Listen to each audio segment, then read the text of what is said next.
তোমরা যা বলছো এগুলো অগণতান্ত্রিক একটা শাসক দল, তোমরা ক্ষমতায় এসছো, তোমরা গত 15 বছরে যা হয়েছে পশ্চিমবাংলায় সেই একই জিনিস তোমরা এখানে সংগঠিত করার চেষ্টা করছো। কিন্তু তোমরা যেটা ভুল করছো যে আমরা তৃণমূল কংগ্রেসের মতো নই যে আমরা ঘরে ঢুকে যাব বা তুমি এখানে হুমকি দেবে অফিস বন্ধ করে দেবো বা আমরা চলে যাব, এত সহজ আমাদেরকে ভেবো।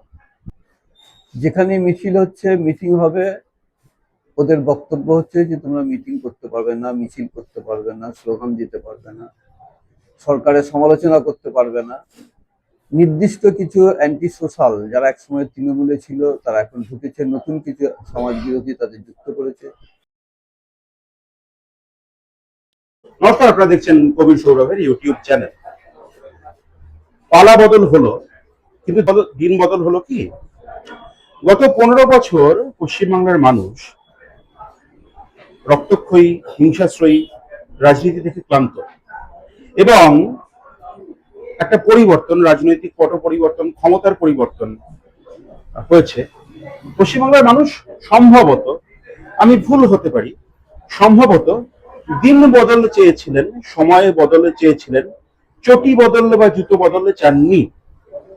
এবং এই প্রতিবেদন যারা দেখছেন সারা পৃথিবীর বাঙালি, তাদের কাছে এবং বিভিন্ন রাজনৈতিক দলের নেতৃত্বের কাছে আমার ব্যক্তিগত আবেদন আমার চ্যানেলের পক্ষ থেকে থাকবে যে রাজ্যে আপনাদের রাজনীতি, প্রত্যেকের রাজনীতি অবশ্যই থাকবে, কিন্তু রাজ্যের মানুষ, তাদের গুরুত্ব, সেটাই অগ্রাধিকার পাওয়া উচিত।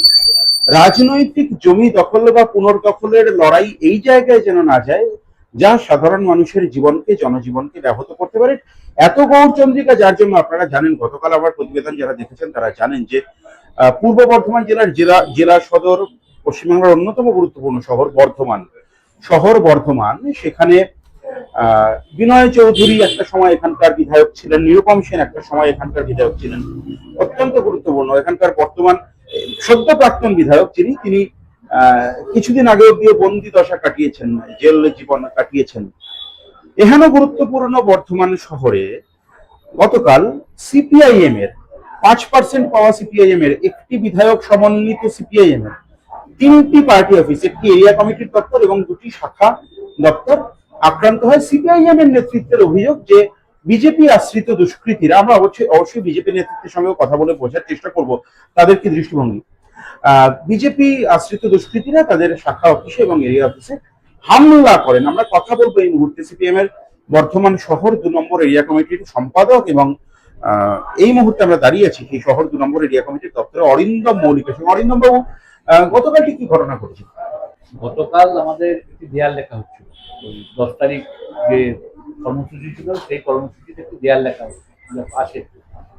হঠাৎ করে সেখানে বিজেপির একজন নেতৃত্বস্থানীয় কর্মী তিনি হচ্ছেন যে আসেন এবং সেই দেয়াল লিখন যারা লিখছিলেন তাদের উপর তারা আক্রমণ করার চেষ্টা করেন যে দেয়াল লেখা যাবে না, তাদের পারমিশন ছাড়া এখানে কোনো দেয়াল লেখা যাবে না। এবং এই করতে করতে ততক্ষণ আমাদের দেয়াল লেখা হয়ে যায়।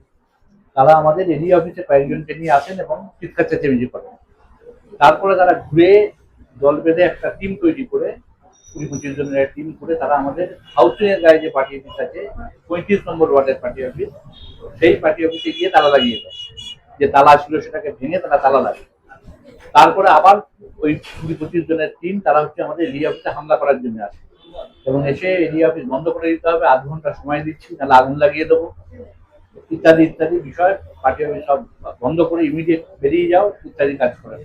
আমাদের যে কর্মীরা যারা ছিলেন তারাও স্বাভাবিকভাবেই তারা দরজায় দাঁড়িয়ে তাদেরকে প্রতিবাদের জায়গায় যান।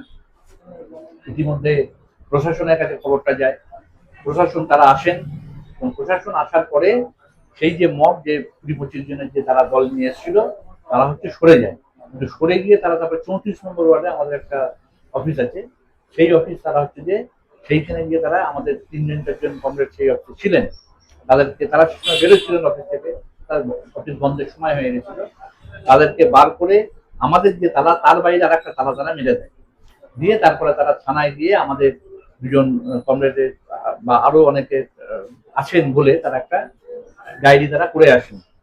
পরবর্তীকালে আমরা যেটা করি, এইটা হচ্ছে গতকালের ঘটনা। আমরা তারপরে আজকে সকালবেলায় আমরা প্রশাসনের সাথে কথা বলি এবং আমরা আমাদের একটা কমপ্লেন লজ করি, এই অবধি বিষয় হয়ে আছে। আজকে আমি যতদূর দেখতে পেলাম, আমি চাক্ষুষও করলাম এবং দর্শককে ভিডিও দেখাবো যে আপনারা একটি শাখা অফিস পুনর্দখল করেছেন। আমার প্রশ্নটা খুব সুনির্দিষ্ট, আপনাদের এই নির্বাচনে ভোট শতাংশ, আপনাদের প্রাপ্ত ভোটের শতাংশ সম্ভবত 6-এর আশেপাশে বর্ধমান দক্ষিণ বিধানসভায়, তো আপনারা জমায়েত করতে পারছেন।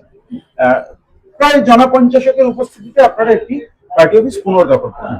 অরিন্দমবাবু, আপনি সাংগঠনিক মানুষ, আপনি সাংগঠনিক নেতা, জমায়েত করতে পারছেন, ভোট পাচ্ছেন না কেন? না, জমায়েত করতে পারছি ভোট পাচ্ছি না, তো এইভাবে বিচার করা যায় না। জমায়েত এবং আমাদের যে রাজনীতি, আমরা যে কথাগুলো মানুষের কাছে বলতে চাইছি, সেই কথাগুলো হয়তো মানুষকে আমরা বোঝাতে পারছিলাম না যে আমরা কি বলতে চাইছি, মানুষের কাছে আমরা সেভাবে পৌঁছতে পারছিলাম।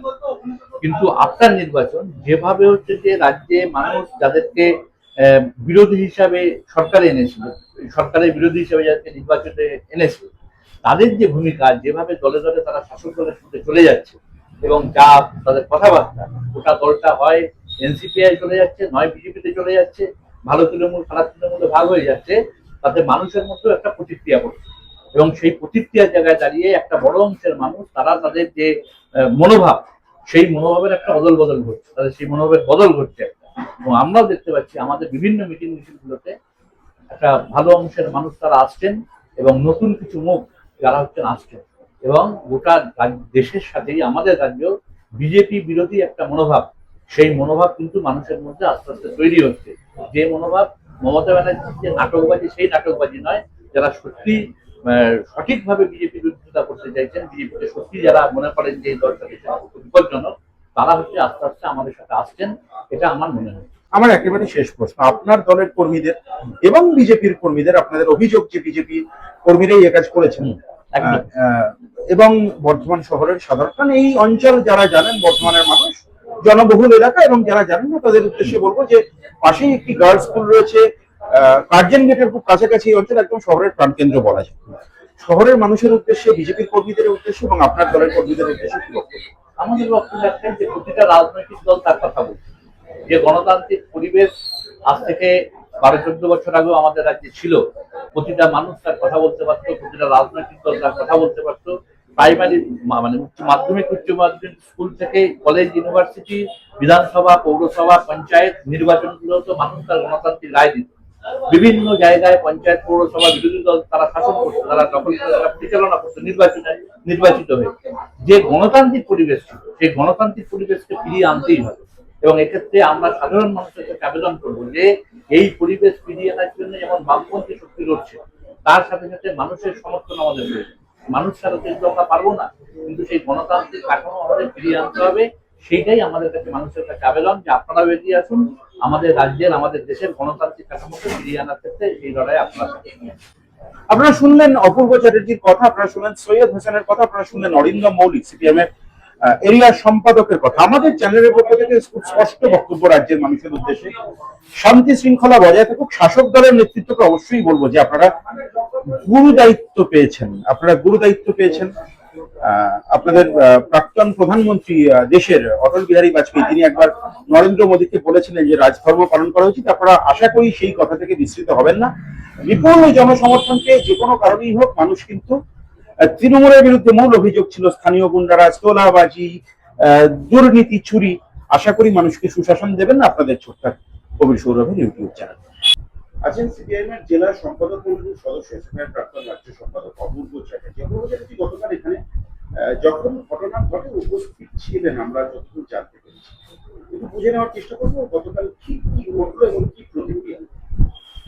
আমাদের গতকাল আমরা এখানকার 35 নম্বর ওয়ার্ডে এই অফিসের পাশে একটি দেয়াল লিখন হচ্ছিল। সেই দেয়াল লিখনে বিজেপির কর্মীরা এসে তারা বলে যে তাদের অনুমতি ছাড়া দেয়াল লিখন করা যাবে। এই যে হাস্যকর ওরা একটা কথা হচ্ছে বলার চেষ্টা করে, আমাদের যারা ওখানে কর্মী ছিল তারা প্রতিবাদ করে এবং সেখানে বিষয়টা সাধারণভাবে মিটে যায়। তারপরে তারা ওদের মণ্ডল সভাপতি না কি আছে এসে এখানে কিছুটা হইচই করে, করে তারপর আবার আমাদের একটি শাখা অফিস আছে, সেই শাখা অফিসে তারা যায়। সেখানে গিয়ে অফিসের ভেতরে তারা হচ্ছে তালা মেরে দেয় এবং সেখান থেকে তারা কিছু দুষ্কৃতীদের জড়ো করে আমাদের এই অফিসে আসে এবং অফিসে এসে তারা অফিস আক্রমণ করার চেষ্টা করেন। কিছু কমরেডদের আমাদের যারা ছিল এখানে কর্মী তাদের উদ্দেশ্যে গালিগালাজ এবং অফিস বন্ধ করে দিতে হবে, জ্বালিয়ে দেবো, এই নানা ধরনের উস্কানিমূলক বিভিন্ন রকম কথাবার্তা তারা রাস্তায় দাঁড়িয়ে বলতে থাকে এবং স্বাভাবিকভাবেই আমাদের এখানে বেশ কিছু সংখ্যক কর্মী তারা ছিলেন। আমরা তাদেরকে বোঝানোর চেষ্টা করি, তোমরা যা বলছো এগুলো অগণতান্ত্রিক একটা শাসক দল, তোমরা ক্ষমতায় এসছো, তোমরা গত 15 বছরে যা হয়েছে পশ্চিমবাংলায় সেই একই জিনিস তোমরা হচ্ছে এখানে সংগঠিত করার চেষ্টা করছো। কিন্তু তোমরা যেটা ভুল করছো যে আমরা তৃণমূল কংগ্রেসের মতো নই যে আমরা ঘরে ঢুকে যাব বা তুমি এখানে হুমকি দেবে অফিস বন্ধ করে দেবো বা আমরা চলে যাব, এত সহজ আমাদেরকে ভেবো না। ফলে আমাদের অফিস খোলা থাকবে, আমরা এখানে থাকবো, আমাদের কর্মসূচি হবে এবং আমরা রাস্তায় বুঝে নেবো তোমাদের, আমরা রাস্তাতেই থাকবো। এবং আমরা সেটাই আমাদের এই সময়ে বর্ধমান শহরে বিভিন্ন জায়গায় এই যে মূল্য বৃদ্ধি, হকার উচ্ছেদ, বর্ধমান শহরের মানে পৌর প্রশাসন ভেঙে গেছে, কোনো হচ্ছে যে পরিষেবা কার্যত শিখে উঠেছে, এইসব নিয়ে জনস্বার্থের ইস্যুগুলো নিয়ে তো আমরাই রাস্তাতে আছি, আমরাই মানুষের স্বার্থের কথাগুলো বলছি। ফলে সেইগুলো ওদের পছন্দ হচ্ছে না, ওরা চাইছে যে আমরা যাতে এই প্রচার ইত্যাদি করে এবং মিথ্যা কথা নানাভাবে যে ওদের মুখ্যমন্ত্রী, স্বরাষ্ট্রমন্ত্রী, প্রধানমন্ত্রীকে নাকি আমরা গালিগালাজ করছি। তো ওদের আমরা বললাম যে এটা রাজনৈতিক সংস্কৃতি আমাদের নয়, স্বাধীনতা সংগ্রামে আমাদের উজ্জ্বল ভূমিকা আছে আমাদের পার্টি এবং আমরা সেই রাজনৈতিক সংস্কৃতিতে বিশ্বাস করি যে আমরা আমাদের মুখের ভাষা বা আমাদের যে রাজনৈতিক দাবি আমরা সেটা হচ্ছে জনগণের ইস্যু, সেই ইস্যুগুলো নিয়ে আমরা কথা বলি। কাউকে গালিগালাজ করা, কাউকে মারধর করা, কোনো অফিস জবরদখল করা পুলিশের সহায়তায়, এগুলো আমাদের কালচারের মধ্যে পড়ে না। এগুলো তোমরা বরঞ্চ সংশোধন করার চেষ্টা করো। অবশ্যই আমি আপনার কাছে দুটো জিনিস জানতে চাইবো। আপনি তো উল্লেখযোগ্যভাবে একটা কথা বললেন যে আমরা তৃণমূল কংগ্রেসের মতো ঘরে ঢুকে যাব না, মাঠে ময়দানে প্রতিরোধ গড়ে তুলবো, লড়াই আন্দোলনের মধ্যে থাকবো। প্রশ্ন হচ্ছে তৃণমূল কংগ্রেস রাজ্যের প্রধান বিরোধী দল, আপনাদের 5%, এবারে ওই 5%-এর আশেপাশে একটি আসন আপনারা যদিও জিতেছেন, এই কনফিডেন্সের কারণ কি, কোন জায়গা থেকে কথা বলছেন? কনফিডেন্স হচ্ছে আমাদের এইটা ভোট শতাংশ দিয়ে কিছু হয় না। ভারতবর্ষের আমরা যদি সংসদীয় রাজনীতির ভোটের দেখি যে তামিলনাড়ুতে 2 বছর আগে একটা দলের কোনো অস্তিত্ব ছিল না, তারা কি করে ভোটে জিতলো? এই যে সিজেপি মুভমেন্ট করলো 36 দিনের আন্দোলন, 15 দিনের মধ্যে তারা ভারতবর্ষে এমন একটি আন্দোলন সংগঠিত করলো যে এই সরকারকে পিছু হটতে বাধ্য হলো। ফলে ভোট ইত্যাদি এসবগুলো হচ্ছে গুরুত্বপূর্ণ ব্যাপার নয়, মূল হচ্ছে জনস্বার্থের ইস্যু, সাধারণ ইস্যু। এই ইস্যু নিয়ে আমরা লড়াই করেছি। কোথায় ছিল বিজেপি? বর্ধমান শহরে 11 সালের পর থেকে একবারে আমাদের সর্বজন শ্রদ্ধেয় বিধায়ক শ্যাম বসুর গায়ে হাত দেওয়ার পর থেকে মোবারক বিল্ডিং আক্রমণ হয়েছে, নানা ঘটনা বর্ধমান শহরে ঘটেছে। কি হয়েছে? আমাদেরকে তৃণমূল কংগ্রেস কোথাও রাস্তায় আমাদেরকে আটকাতে পেরেছে না আমাদের আন্দোলন সংগ্রাম থামাতে পেরেছে? যা কিছু করেছে গায়ের জোরে পুলিশ প্রশাসন যেহেতু দলদাসের ভূমিকা পালন করেছে, সেই জন্য বর্ধমান শহরে পৌরসভার ভোট হোক বা আমাদের জেলার পঞ্চায়েত ভোট হোক, সেই ভোটগুলো কিভাবে করেছে সেটা দিনের আলোর মতো পরিষ্কার। মানুষ যদি ভোট দিতে পারে তাহলে হচ্ছে তৃণমূল হচ্ছে জিততে পারত। অবরোধ আমার একেবারেই শেষ প্রশ্ন, পুলিশ প্রশাসনের ভূমিকা গতকাল কেমন ছিল? একটি দৃশ্য আমরা দেখেছি যে আপনি ঘটনা ঘটার পরে পুলিশের সঙ্গে কথা বলছেন, পুলিশের ভূমিকা নিয়ে কি বলবেন? না, এটা আমি বলতে পারি যে গতকাল পুলিশকে আমাদের বলার পর পুলিশ হচ্ছে এসছেন বা এখনো পর্যন্ত ঘটনাগুলো ঘটার ক্ষেত্রে তারা খানিকটা ইতিবাচক ভূমিকা পালন করছেন। কিন্তু আমি মনে করি যে দলের বা হচ্ছে শাসক দলের যে চাপ, সেই চাপ অতিক্রম করে গত 15 বছরের শিক্ষা নিয়ে প্রশাসনকে নিরপেক্ষ এবং দায়িত্বশীল ভূমিকা পালন করতে হবে, যেটা সংবিধানের যে দায়িত্ব, সেই দায়িত্ব পালন করতে হবে। কারণ সিপিআইএম একটা জাতীয় স্বীকৃত রাজনৈতিক দল, ফলে সমস্ত অপোজিশন পলিটিক্যাল পার্টি তারা যাতে লেভেল প্লেইং ফিল্ড পায়, এটা দেখার দায়িত্ব কিন্তু পুলিশ প্রশাসন এবং সাধারণ প্রশাসনে যারা আছেন তাদের দায়িত্ব, শুধু নির্বাচনের সময় নয়। দেখা যায় যে প্রশাসন কার্যত নির্বাচনের সময় তারা এই কথাগুলো বলে, কিন্তু সাধারণভাবে প্রশাসনদের এই যে সাংবিধানিক দায়িত্ব, সেই দায়িত্বটা সারা বছর তাদের পালন করতে হবে, শুধু শাসক শ্রেণীর কথা পালন করলে হবে না। আমরা আশা করি যে গত 15 বছরের অভিজ্ঞতা থেকে শিক্ষা নিয়ে প্রশাসন সেই দায়িত্বশীল, সেই সাংবিধানিক দায়িত্ব পালন করবে।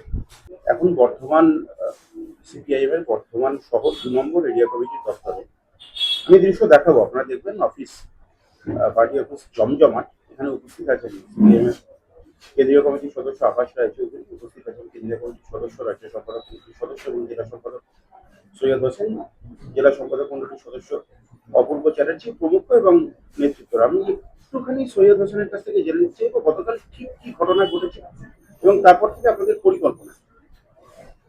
বিজেপি চাইছে পশ্চিমবাংলায় বিজেপি ছাড়া অন্য কোনো রাজনৈতিক দলের অস্তিত্বরা রাখে না। ওরা গণতন্ত্রে বিশ্বাস করে না, প্রথম থেকে প্রমাণ করতে শুরু করেছে। আমাদের শুধু বর্ধমান শহর না, গোটা জেলা জুড়ে, রাজ্য তো বটেই, গোটা জেলা জুড়ে আক্রমণ শুরু করেছে।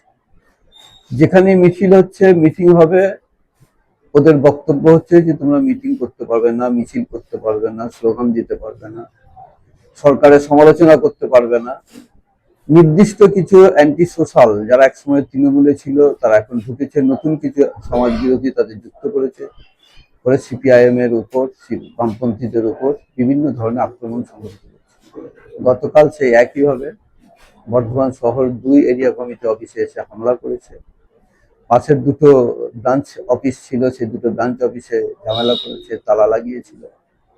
এটা ভালো, বর্ধমান শহরের মানুষ সঙ্গে সঙ্গে প্রতিবাদে রুখে দাঁড়িয়েছে, প্রতিবাদ করেছে। আজকে একটা অফিসকে তারা খুলেছে, ব্রাঞ্চ অফিস। আগামীকালও মানুষের সহযোগিতায় মানুষ হচ্ছে অফিস খুলে দেবে। এটা প্রমাণ হবে যে পশ্চিমবাংলার মানুষ গণতন্ত্রের পক্ষে। এই ধরনের ফ্যাসিবাদী কায়দায় মানুষের মুখকে বন্ধ করে দেওয়া, সমালোচনাকে স্তব্ধ করে দেওয়া, এসব পশ্চিমবাংলায় হবে না, মানুষ হতে দেবে না।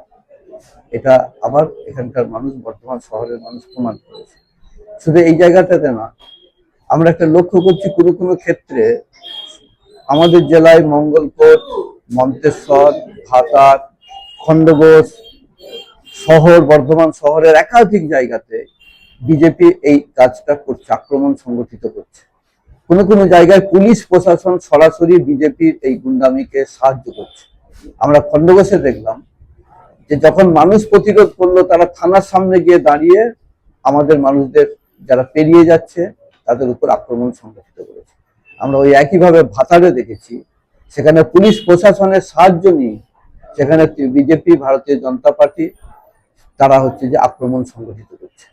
পুলিশকে সামনে রেখে বিজেপি আক্রমণ সংগঠিত করছে। এর আগে তৃণমূল কংগ্রেস যা করেছিল সেই একই কায়দায়, একইভাবে বিজেপিও আক্রমণগুলো সংগঠিত করছে। আমরা বর্ধমানবাসীকে অভিনন্দন জানাই আমাদের পার্টির পক্ষ থেকে, যে আক্রমণের বিরুদ্ধে তারা মতামত প্রকাশ করছেন, তারা আমাদের পাশে দাঁড়িয়েছেন এবং আমাদের অফিস খুলতে সাহায্য করছেন।